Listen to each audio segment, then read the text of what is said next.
interrupt programming at the request of the National Weather Service to activate the North Texas Emergency Alert System.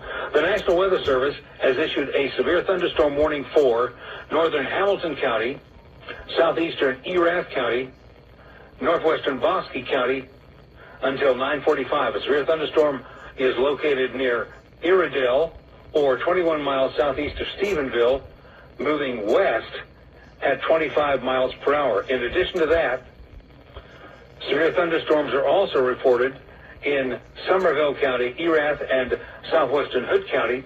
A severe thunderstorm located northwest of Dinosaur Valley State Park, or 11 miles southwest of Granbury, moving west at 10 miles per hour.